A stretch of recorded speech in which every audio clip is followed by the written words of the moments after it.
wabarakatuh. Salam, salam sejahtera bagi kita sekalian. Om Swastiastu, Namo Buddhaya, salam kebajikan. Yang saya hormati dan saya banggakan para tokoh agama, ya, agama Islam, agama Hindu, agama Kristen, ya, luar biasa. Ini merupakan suatu kehormatan bagi saya yang bisa berhadir undangan saya. Yang saya hormati dan saya banggakan para tokoh pemuda, tokoh masyarakat, kepala desa, serta seluruhnya yang hadir pada malam ini. Pertama-tama dan paling utama kita panjatkan puja dan puji syukur kepada Allah Subhanahu wa Ta'ala, yang mana pada malam hari ini kita masih diberi nikmat sehat sehingga bisa bersilaturahmi di tempat di halaman polsek ini. Ini sengaja saya sampaikan, saya undang bapak-bapak. Harapan kami ya supaya Kamtibmas di wilayah ini tetap terjaga. Yang saat ini sudah terjaga, bagus, kita pelihara. Syukur-syukur bisa kita tingkatkan. Karena acaranya silaturahmi, bapak-bapak tidak usah pegang, santai, monggo sambil merokok, sambil nikmati wadihnya, dipersilakan. Yang pertama yang perlu saya sampaikan, Bapak yang terhormat, yaitu mengenai COVID-19. Saya tidak bosan-bosannya menyampaikan bahwa virus COVID ini masih ada, masih ada. Untuk itu selalu saya ingatkan kepada masyarakat untuk selalu mematuhi protokol kesehatan COVID-19. Apa itu? Yang pertama, wajib memakai masker. Udah wajib itu harus, tidak bisa ditawar-tawar. Ya, kegunaannya untuk melindungi Bapak yang keberatan, juga melindungi orang yang di samping di sekitarnya. Yang kedua, sesering mungkin mencuci tangan dengan air yang mengalir dan dengan sabun. Yang ketiga, menjaga jarak, tidak berkerumun. Mengenai COVID-19 ini, mungkin saya sudah dapat pertanyaan daripada masyarakat, Pak, sebentar lagi saya mau mengadakan hajatan ini, Pak, saya sebentar lagi mau nyunatkan ini, gimana? Ini perlu saya sampaikan. Seharusnya sih Ketua Gugus Tugas yang menyampaikan, tapi kalau saya menunggu beliau sampai kapan? Makanya saya ngambil inisiatif, sudah kita laksanakan. Saya koordinasi dengan anggota saya, Pak Kadep Intel, sudah Pak, hari ini aja. Dan saya ambil waktu malam supaya tidak mengganggu pekerjaan siang di waktu siang hari. Bapak-bapak yang saya hormati, kami tidak melarang kegiatan hajatan, nikahan. Tapi ada aturan. Apa itu? Itu tadi pemilik atau yang punya hajat wajib mentaati, ya kan, protokol kesehatan COVID-19. Itu tadi ada 4 tadi. Yang kedua, mengurangi kapasitas. Misalnya tempatnya itu cukup untuk 100 orang. Ya, yang hadir cuma 50, gantian. Ya. Nah, nanti kalau sudah baru boleh masuk supaya tidak berjubel. Makanya itu Bapak, karena ini ada pembekal, kalau memang ada warganya silakan silaturahmi ke saya. Nanti saya arahkan begini. Ya, kami tidak mempersulit untuk mempersulit masyarakat, tidak ada gunanya. Kadang-kadang ya mohon maaf, masyarakat kan belum tahu, belum paham. Makanya kalau datang ke saya kasih pencerahan, saya kasih pengetahuan mengenai protokol kesehatan tadi. Itu masalah COVID.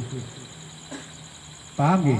Nah, nanti saya sampaikan aja, nanti pertanyaannya di akhir aja. Oke, silakan ditanyakan. Pupuk di sini kita rembuk, ya. Itu masalah COVID. Oke. Waktunya pun dibatasin. Kalau misalnya biasanya 5 jam dibatasi, ya 3 jam aja. Ya. Itu yang buat ketentuan siapa? Kapolsek bukan. Oke. Ini yang buat ketentuan gugus tugas COVID. Ya. Nah, nanti mungkin ada Pak Kepala Puskesmas bisa nyampaikan karena beliau masih di pos perbatasan, belum bisa gabung dengan kita. Ya. Itu masalah COVID-19. Yang selanjutnya, ya, masalah knalpot blok.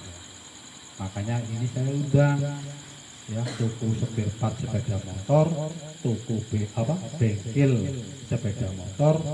Nah, kita undang, kita rembuk supaya beliau-beliau tidak mati usahanya, masyarakat yang lain juga tidak terganggu dengan suara knalpot gong. Saya sampaikan di sini bahwa Pak, knalpot gong itu melanggar aturan pasal 285 kalau tidak salah, pasal berapa ya Pak saya. Itu ancaman hukumannya, ya, kalau kurungan maksimal 1 bulan, kalau denda maksimal 250.000. Selama ini saya tidak mengenakan tilang, cuma saya himbau lepas ganti, itu aja. Kenapa saya ini saya lakukan? Karena banyak masyarakat yang curhat ke saya, Pak Kapolsek, rumah saya ini di pinggir jalan, tiap malam, hampir tiap malam saya terganggu dengan suara knalpot yang blong. Betul nggih Pak? Betul apa betul? Nggih? Nah, karena dapat keluhan dari masyarakat, saya berunding sama anggota, ayo kita tertibkan.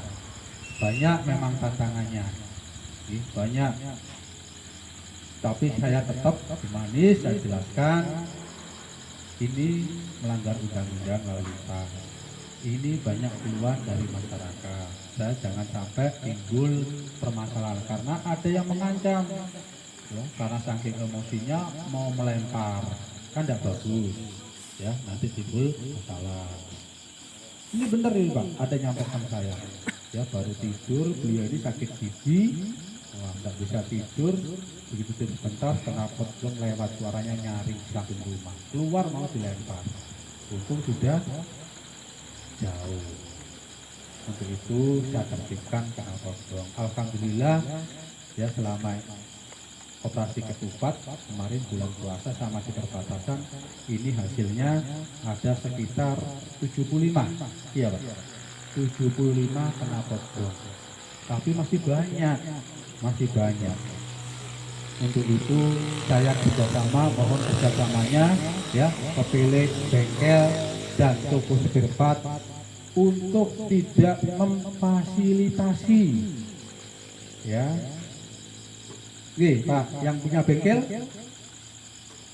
tidak memfasilitasi, dalam arti kata tidak memasang knalpot blong. Yang jual spare part juga gitu, tidak usah berjualan knalpot blong, jualan yang standar aja, yang SNI. Gampang kok bisa. Nah, nanti kalau sudah begini akan saya buatkan surat pernyataan. Nanti mengetahui para tokoh agama, kepala desa, karena dalam pemahaman saya mungkin semuanya, kenapa itu hampir nggak ada manfaatnya, yang ada cuma mudaratnya aja. Betul gitu Pak? Sampaikan aja, tidak apa-apa. Wah, nggak bener Kapolsek, manfaatnya banyak. Karena di sini kita hanya silaturahmi, Bapak nggak usah tegang. Sampaikan, kalau ada undang-undang sampaikan. Saya tidak anti dikritik, ya. Mana Pak Ardian saya? Yang tukang kritik Pak, tidak apa-apa saya Pak. Kalau demi kebaikan positif, saya malah senang, malah bangga. Saya tidak anti dikritik kok. Oke, silakan. Kalau untuk membangun, ya, yang positif, silakan kritik saya. Ya. Nggak ada Pak manfaatnya knalpot jong itu. Ya. Hanya mudaratnya aja, mengganggu. Ya. Mengganggu pengguna jalan lainnya. Konsentrasinya akan buyar. Ya, karena lagi santai, kita knalpot jong, wah, akhirnya kan nggak konsentrasi. Ya, itu bisa menimbulkan kecelakaan. Karena apa? Ya, kecelakaan itu dimulai dari pelanggaran. Pelanggarannya apa ya tadi? Knalpotnya jong, suara yang nyaring, mengganggu pengendara lainnya. Itu ya Pak. Sudah banyak kejadian Bapak-bapak saya nyampaikan ya kemarin pada malam hari raya ya. Malam hari raya ya di daerah sana mungkin sudah dengar korban 2 meninggal karena balapan. Benar ini di mana coba? Binturung ya, desa Binturung, Pamukan Utara. Ya. Masih umur belasan tahun, balapan malam hari raya jam 1 malam. Nah, akhirnya meninggal. Nanti saya mohon bantuan pian-pian kalau memang ada yang trek-trek dimanapun, pian telepon saya. Telepon saya itu 24 jam. 24 jam. Silakan telepon saya. Akan saya amankan. Nah, itu mengenai knalpot jong. Kedepannya kalau sudah disampaikan begini, saya mohon peran aktif kepala desa, para tokoh agama, tokoh masyarakat. Kalau di desanya masih ada, diingatkan. Kalau pian merasa sungkan, undang saya, kita sama-sama. Nanti saya dari Koramil, kepala desa, kita datangi. Kita ingatkan orang tuanya. Kalau tidak mau, ya mohon maaf. Nanti kalau sudah di jalan, ya tidak ada maaf sudah. Ya, nggak apa-apa Pak. Kita door to door. Ya, kita datangi nanti per rumah. Ya, pembekal. Ya, di Mayang-Sari masih banyak. Nggak apa-apa. Nanti dia undang saya, jangan sendiri. Kalau sendiri nanti dia dimusuhi. Seakan-akan itu aturan dari kepala desa. Kadang-kadang masyarakat ada yang tahu, ada yang belum paham. Nggak apa-apa, undang saya. Nanti saya ajak Pak J, ayo saya sama-sama. Ya, kita kasih pengertian orang tuanya, insya Allah bisa, insya Allah mau. Ya, itu mengenai knalpot jong. Yang selanjutnya mengenai kenakalan anak-anak. Sebenarnya kurang pas ya kalau dibilangin kenakalan anak-anak. Apa ya? Pak Kapus, monggo Pak di sini Pak, di depan Pak. Ah. Jadi begini Bapak, beberapa waktu yang lalu ya, saya habis sholat tarawih, saya patroli di perbatasan. Saya temukan beberapa anak, mohon maaf, minum minuman keras. Mana barang buktinya? Nah, coba diambil dimusnahkan. Ya, saya amankan di polsek ada botol alkohol, nah itu sama kambing. Anaknya umur berapa? 15 tahun, kecil anaknya.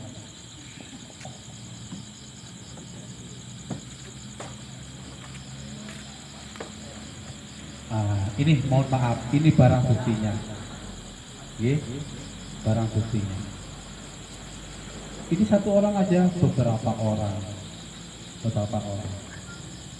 Kalau nggak kita, siapa? Kasihan. Ya mohon maaf, mungkin orang tuanya dari pagi sampai sore di ladang, capek. Anaknya ada bergaduh, ada orang ganjal. Ya kan? Orang tuanya dibohongi. Ya. Ini bukan satu Pak, banyak. Kemarin juga ada mabuk. Ya kita ungkapkanlah, kita nggak usah tutup-tutupi Pak ya. Karena kita mau cari jalan keluar gimana. Kita pecahkan sama-sama. Jangan polisi sama TNI aja. Saya minta bantuan semuanya. Supaya anak-anak kita itu tidak terjerumus. Tidak terjerumus. Waktu saya jaga pos, ada anak umur belasan tahun sekitar 7 orang. Mohon maaf, mabuk. Mabuk apa? Omek, sempoyongan. Mohon maaf, salah satu ada dari pondok. Karena libur pondok, datang ngomek, sempoyongan. Semua ini karena apa, Pak? Karena pergaulan. Saya yakin 1000% di pondok tidak mungkin diajarkan mabuk. Karena pergaulan tadi, karena libur pondok, bergaul dengan kawannya yang kurang tepat, diajak mabuk. Ada 7 orang. Ya. Warga mana enggak usah, yang penting di sini. Saya untuk apa bos? Gitu. Ada lagi 1 orang lagi, ya. Naik sepeda motor, umurnya baru 16 tahun, mabuk, jatuh di depan SPBU. Kita amankan, kita bawa ke sini. Ya mohon maaf, karena ini anak mabuk sangat membahayakan. Ya untungnya jatuh sendiri. Coba kalau mabuk jatuh nabrak orang, apa enggak ngobati orang? Yang kasihan siapa? Orang tuanya. Anak-anak mana mikir? Enggak ada, Pak. Saya datang saya amankan di polsek. Besoknya saya undang kepala desa sama orang tuanya. Ya. Enggak saya marahin, enggak. Saya kasih penjelasan. Kasihan sampai orang tuanya itu nangis, ibunya nangis. Kasihan. Sebelum mabuk yang kemarin itu sebelumnya udah kejadian. Ya, nabrak, ngobati orang, biaya 20 juta. Yang kemarin aja belum lunas. Coba, belum lunas sudah lagi kejadian. Mendengar bapaknya, anaknya diamankan di polsek karena mabuk jatuh sakit. Saya undang ke sini, saya kasih edukasi begini bapak, ibu, kepala desanya sampaikan. Nangis semua di ruangan saya, kasihan. Ya. Kasihan. Bisa ada lagi kemarin yang dari rombongan 7 orang itu datang ke sana, disetor polisi tidak mau terus. Saya amankan, sampai di sini saya panggil orang tuanya. Umurnya 16 tahun, kelas 1 SMA. Saya bilang, sampean kamu jujur, kalau nggak jujur saya masuk kantor. Akhirnya dia jujur. Ya Pak, tadi malam kemarin itu saya habis minum toak 5, belinya 5 liter di bukan wilayah kita Pak, wilayah sana. 5 liter, duit dari mana? Iuran patungan. Bilang lagi, kamu jujur, apalagi yang kamu minum. Ini pernah? Pernah. Belinya berapa? 100 lebih. Uang dari mana? Patungan. Orangnya tua nggak tahu Pak. Saya tanya lagi, apalagi kamu komek pernah? Pernah. Mohon maaf, umur 16 tahun. Semua minuman sudah. Saya alhamdulillah bukan membanggakan diri saya gini nggak jangankan minum, merokok aja saya enggak. Karena apa? Saya dulu orang nggak punya Pak, orang miskin. Jangankan untuk beli minuman, beli rokok, untuk makan sehari-hari saya susah. Ini saya cerita Pak, supaya pian-pian yang punya anak harus waspada. Ini semua apa? Karena pergaulan. Ya, di sebelah sana itu banyak Pak yang jualan gini Pak, bebas. Kalau tidak percaya nanti sama saya, ikut saya. Pian itu langsung ditawari, tanpa malu, tanpa alang-alang, langsung. Saya sudah berupaya, saya koordinasi dengan Kapolsek, Bang. Ya, saya kasih, tolong Pak bantu saya ditertibkan. Kalau pian kurang personil, saya siap bantu. Karena apa? Yang susah saya. Ya kan, minumnya di sana, mabuknya di sini. Ya, ini penting Bapak, ya, karena anak-anak ini tanggung jawab kita semua. Ya, kalau di dalam rumah, dia sebagai orang tua wajib. Ya, kalau di jalan, ya TNI Polri. Ya, kalau ada melanggar kurang pas, saya hentikan. Ini kalau kita diamkan, lama-lama mau jadi apa? Kau udah kecanduan, ya kan? Nggak punya uang, orang tua nggak mau ngasih duit, apa? Menyuntan, betul kan? Udah kecanduan, kepingin banget, duit nggak ada, akhirnya menyuntan, mencuri. Ini masih anak-anak Pak, umurnya baru belasan tahun. Maka itu saya ngundang para tokoh, tokoh agama, tokoh masyarakat. Karena pian itu, wah, bagi saya luar biasa. Kalau saya jadi kapolsek bisa, kalau saya ingin sarjana bisa saya sekolah. Kalau udah tokoh itu ada lah dibeli. Tidak ada, itu udah karunia dari Tuhan. Saya minta tolong pian, peran serta pian itu sangat luar biasa. Betul kan? Ya Pak, kalau saya ingin jadi polisi, ya mendaftar tokoh, nggak ada tokohnya. Tokohnya nggak ada, sekolahnya nggak ada. Karena tokoh itu kami dari masyarakat. Luar biasa. Sama, saya juga pernah cerita, orang menyampaikan, wah itu dulu bekas preman. Kalau bekas preman, sekarang udah baik, betul kan?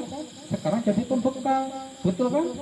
Ya berarti dia udah baik daripada bekas kiai. Nah, betul kan? Kalau bekas kiai berarti tidak baik, kan sudah meninggalkan agamanya bekas kiai. Kalau bekas preman udah meninggalkan kepremanannya, sekarang jadi pembekal. Luar biasa, saya pun belum tentu bisa jadi pembekal, karena pembekal itu dipilih oleh rakyat. Luar biasa. Makanya itu kami sangat mengharap bantuan pian-pian tokoh-tokoh ini. Tanpa pian, polisi, TNI, Polri ini tidak akan bisa bekerja maksimal. Saya selalu menggandeng, saya gandeng kepala desa, tokoh agama, ayo ya kita sama-sama, kita sembuhkan anak-anak kita ini. Kalau kita diamkan, kasihan nanti Pak orang tua. Ini tanggung jawab kita semua. Itu. Apalagi dengan diadakan sekolah online itu kan banyak sudah yang nggak sekolah kan, banyak anak begadang. Saya sering Pak tiap malam saya jalan, anak-anak muda-muda berkumpul, tak bubarkan, pulang, udah jam 11 malam. Nah tolong ini peran aktif orang tua. Kalau anaknya jam 10 nggak pulang, ditelepon, ditanya kemana. Jangan sampai kumpul-kumpul minum-minuman. Iya kan? Sering Pak, saya di jalan. Saya dari sini keliling. Saya ke sana karena fokus saya itu ke perbatasan. Karena di perbatasan itu banyak orang mabuk, kalau malam berkelahi. Orang dari Kerang sama dari sini. Sering sana. Alhamdulillah sudah sepi. Nah, nanti mungkin patroli saya arah ke sana.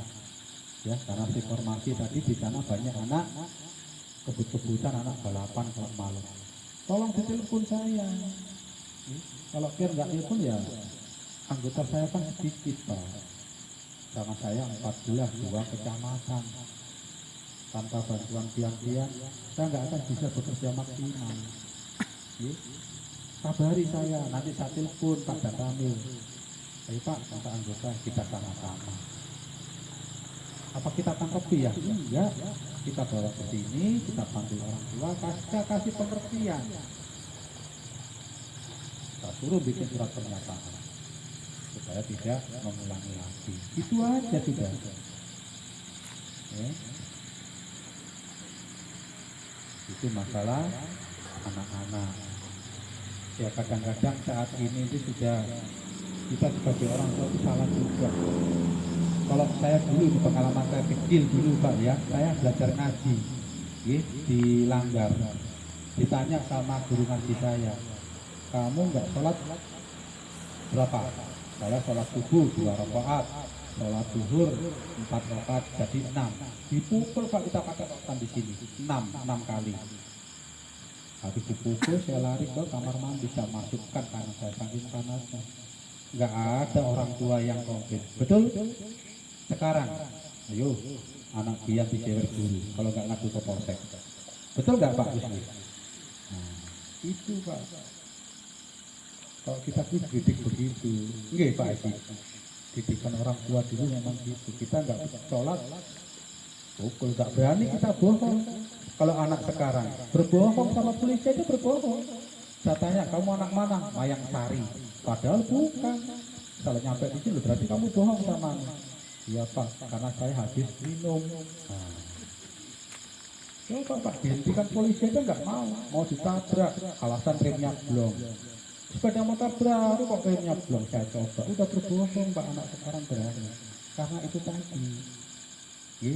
Ayolah ya, para kepala desa. Nggak apa-apa, undang saya, nanti saya jadi pembicara di sana. Nggak usah apa-apa, yang penting lihat saya baik, ya, merubah. Karena apa Pak? Senayan ini kan sudah mulai berkembang, mulai rame. Ya, kalau kita nggak siap, waduh, nggak tertib, malu kita.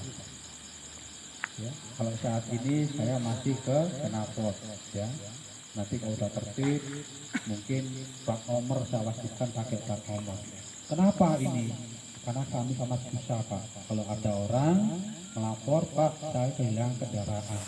Nah, terus gimana saya ngecek sepeda motor banyak nggak pakai plat nomor? Betul kan? Nah, yang pelan-pelan kita benahi, ya kita buat tertib. Kalau plat nomor sudah tertib, helm nanti. Helm, karena helm ini sangat penting Pak untuk mengamankan kepala kita, melindungi kepala kita. Ya, beberapa waktu lalu di sana ada kecelakaan. Karena kecepatan tinggi, motong jalan, akhirnya jatuh, kepalanya bentuk aspal. Meninggal Pak Kabus. Bekar otak Nah, bekar otak karena tidak pakai helm. Pelan-pelan kita mulai. Ya mudah-mudahan aja lah jadi ini bisa lama.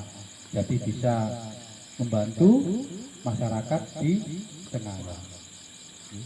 Saya tidak bosan-bosannya mengingatkan. Saya nggak pernah menghukum, menilang. Kalau bisa jangan dulu. Ya, kalau dengan teguran bisa berubah untuk apa dengan denda. Ya. Mungkin itu aja yang bisa saya sampaikan. Setelah ini mungkin Pak Kapus atau Pak Koramil bisa menyampaikan, nanti tanya jawab. Ya. Tanya jawab. Kalau ada unek-unek, berampas, silakan. Ya. Saya dikritik, disarankan, nggak apa-apa. Ya, Pak Kepala Desa, ya, nanti bekerja sama dengan Pak Babin Pak, karena setiap desa itu ada babinnya.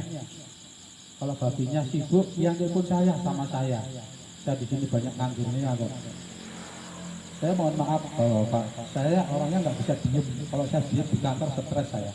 Saya ke sana. Makanya jangan takut. Nah ini ada pengalaman saya. Ya, saya silaturahmi ke warga. Waktu itu ketemu sama istrinya marah-marah sama suaminya. Ada kasus apa ikan? Dicari polisi itu ya. Ngamuk dia. Padahal sama silaturahmi. Ya, kita rubah. Ya, paradigma dirubah. Jangan takut sama polisi. Ngapain dia nggak salah kok. Kalau salah pun kalau kita bisa kita bantu dia. Ya, udah beda. Paradigmanya beda Pak. Gak usah takut ya, kita semua sahabat sama Pak TNI, ya. Sama juga gitu pelayanan di Polsek ini semuanya gratis, tidak ada yang bayar, ya, kecuali SK3 ya. Karena itu PNBP penerimaan negara bukan pajak ya, itu 30.000. Sudah itu aja, tidak ada. Kalau pian-pian sampaikan ke masyarakat, datang ke polsek, dimintai telepon saya ganti 2 kali lipat. Saya nggak marah. Oke, pian telepon, Pak, saya tadi ngurus surat kehilangan, diminta uang 100.000, saya ganti 2 kali lipat, jadi 200.000. Ya. Tapi jangan sampai pian maksa ngasih, terus telepon saya, itu namanya menjebak. Tidak ada Pak, tidak ada pungutan liar, nggak ada. Ya, silakan. Makanya insya Allah saya sesering mungkin mengundang pian di sini, insya Allah tiap bulan. Ya, kalau ada permasalahan di desa, ayo kita rembuk di sini, tukar pendapat. Oh iya lupa terakhir, ini kan di desa Batua. Kepala desa Batua ada? Oke, Pak Pembekal. Nah, di tempat pian itu kan saya dengar ada permasalahan sampah. Sampai sekarang tidak jelas titik terangnya, betul? Nah, coba nanti dirunding Pak, dirunding apa sama kita, kapan kita cari solusi, kalau didiamkan sama itu sampai kapan? Ya, kalau setiap masalah itu pasti ada jalan keluarnya, Pak. Jangan khawatir, nggak apa-apa. Sampai jangan bilang itu kan bukan tugasnya polisi, tidak. Ya, saya di sini jadi tukang oke, jadi kuli juga oke Pak. Karena apa? Pangkat jabatan saya bukan segalanya, bukan punya saya. Suatu saat besok nanti diambil yang punya harus legowo saya. Silakan aja Pak. Jadi jangan punya pikiran itu kan bukan tugas polisi, udahlah. Kalau memang kita bisa bantu, kita bantu, kita selesaikan. Itu aja yang bisa sampaikan. Salah kilap, mohon maaf. Akhiri wa hidayah. Wassalamualaikum warahmatullahi wabarakatuh.